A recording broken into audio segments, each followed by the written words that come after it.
Sidder du godt? For så vil vi tage dig på en rejse gennem de kemiske bindingers forunderlige verden. Nu vil kridtbassen starte med indledningen på denne rejse ved at fortælle dig om elektronparbindinger og ionbindinger. Held og lykke. Der er 2 forskellige måder, som atomer kan bindes til hinanden på. Den første måde er ved, at der overføres en eller flere elektroner fra det ene atom til det andet. Den anden metode er ved, at atomerne deles om et eller flere elektronpar. Når der overføres en eller flere elektroner fra et atom til et andet, vil der blive dannet positive og negative ioner. Disse ioner med modsat ladning tiltrækker hinanden og bindes på den måde sammen. Derved er der tale om en ionbinding.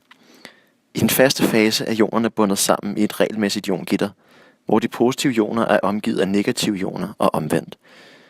Et eksempel på dette kunne fx være saltet natriumklorid.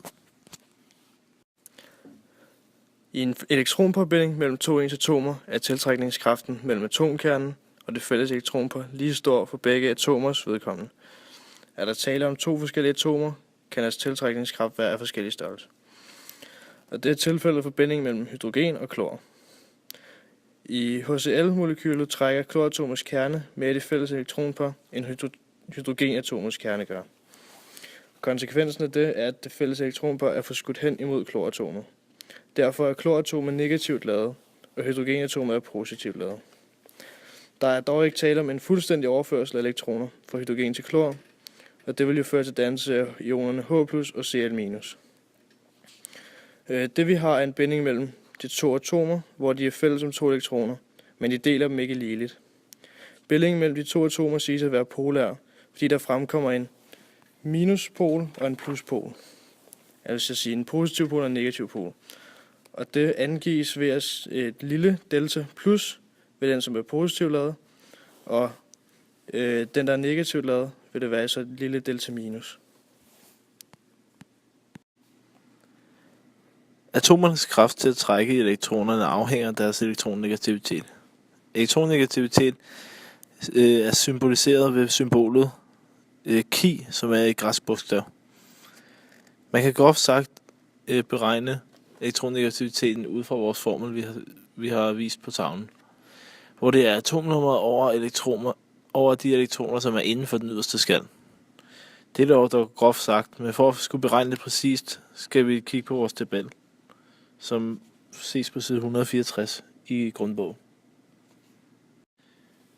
Hvis de 2 atomer har en elektronegativitet, som er forskellig, men dog ligger inden for 0 til 0,5, vil vi kalde den for meget lidt polært, og dog i nogle tilfælde ikke polær. Hvis den har en elektronegativitet, som har forskellen mellem 0,5 til 2, vil vi kalde den for polær. Og hvis den derimod kommer over 2, vil det hen blive en ionbinding, da det er en fuldstændig overførsel. Elektronen vil derfor hoppe hele vejen over fra det ene atom til det andet.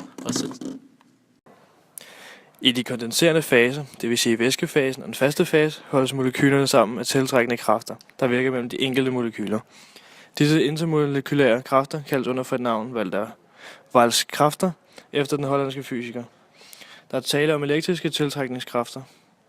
Overgangen fra væskefasen til gasfasen kræver, at molekylerne har tilstrækkelig høj kinetisk energi, til at kunne overvinde de intermolekylære kræfter, der holder dem sammen i de kondenserende faser.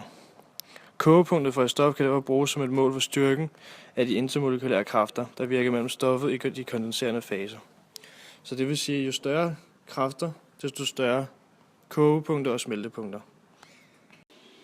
På grund af den polære binding mellem hydrogen og klor, er hydrogenkloridmolekylet en dipol.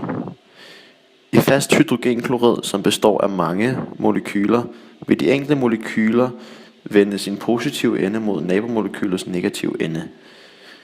Dermed er der tiltrækkende kræfter mellem molekylerne, som dermed vil holde dem sammen. Denne type intermolekylære kræfter kaldes dipol-dipol-kræfter. Elektronerne er i konstant bevægelse om deres atomkerne. Stopper man denne bevægelse i et kort sekund og kigger på elektronfordelingen, vil man kunne se, at elektronerne ikke fordeler sig ligeligt på hver side af elektronkernen. Dette medfører, at der opstår en en såkaldt spontant opstået dipol, fordi at der er flere negativt ladede elektroner på den ene side, hvorved den side så bliver en negativt ladet pol. Den spontant opståede dipol inducerer herefter dipoler i nabomolekylerne, ved at elektronerne frastøder elektronerne i de andre molekyler, hvorved at disse også skaber en negativ og en positiv ladet ende. Der er dog tale om meget kortvarige fænomener. En dipol opstår og forsvinder igen i løbet af 10 opløftet i minus 16 sekund. Men det sker dog hele tiden, og tiltrækningen mellem de kortlivede dipoler kan være tilstrækkelig nok til, at molekylerne kan folde sammen. Disse intermolekylære kræfter kaldes dispersionskræfter eller Londonkræfter efter den tysk-amerikanske fysiker Fritz London. Hvor stærke dispersionskræfterne er, afhænger af, hvor let molekylerne polariseres, hvilket igen afhænger af, hvor stærkt elektronerne er tiltrukket af atomkernen. Jo flere elektroner, der er i et atom, desto mere polariserbart er atomet. I atomer med mange elektroner holdes elektronerne i de yderste skaller nemlig ikke så kraftigt fast af atomkernen, fordi de er længere væk fra kernen, og fordi kerneladningen ret effektivt er afskærmet af elektronerne i de indre skaller. Dispersionskræfterne er meget kortrækket. Størrelsen af kræfterne, som vi kan kalde F, aftager med afstanden mellem molekylerne, som vi kan kalde x, i 6. potens.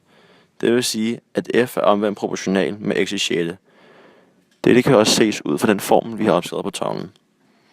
Hvis vi for eksempel fordobler afstanden mellem to molekyler, vil dispersionskræfterne mellem dem blive 2 opløftet 6, hvilket svarer til 64 gange svagere. Ud fra det kan vi udlede, at dispersionskræfterne er mest virkningsfulde, når molekylerne er meget tæt på hinanden. Og jo større kontaktflade der er mellem to molekyler, desto større bliver dispersionskræfterne mellem dem. You know I look good. I got a ponytail.